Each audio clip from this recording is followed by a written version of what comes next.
তেলে দিয়ে দিচ্ছি হাফ চামচ মতো 5 ফোড়ন, একটা তেজপাতা ছিঁড়ে দিয়ে দিচ্ছি, আর দিয়ে দিচ্ছি একটা শুকনো লঙ্কা।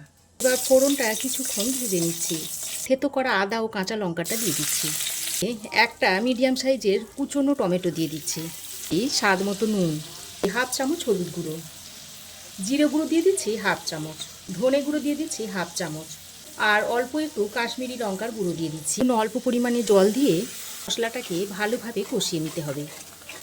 এবার আমি এর মধ্যে ভেজে রাখা আলু ও কুমড়োটা দিয়ে দিচ্ছি। দুই একবার নাড়াচাড়া করে এবার আমি এর মধ্যে পরিমাণ মতো গরম জল অ্যাড করে দিচ্ছি। দিয়ে আলু ও কুমড়োর সঙ্গে ভালোভাবে নেড়েচেড়ে মিশিয়ে নিয়ে ঢাকা দিয়ে 6 থেকে 7 মিনিট রান্না করে নিতে হবে। এবার আমি এর মধ্যে দিয়ে দিচ্ছি অল্প একটু চিনি। এবার আমি মশলাটা এই তরকারির মধ্যে দিয়ে দিচ্ছি। ভাজা মশলাটা দিয়ে ভালো করে নেড়েচেড়ে মিশিয়ে নিচ্ছি। তরকারিটা আমি সার্ভ করে দেখাচ্ছি। এবার আপনারা এই তরকারিটা গরম গরম ভাতের সঙ্গে সার্ভ করতে পারবেন।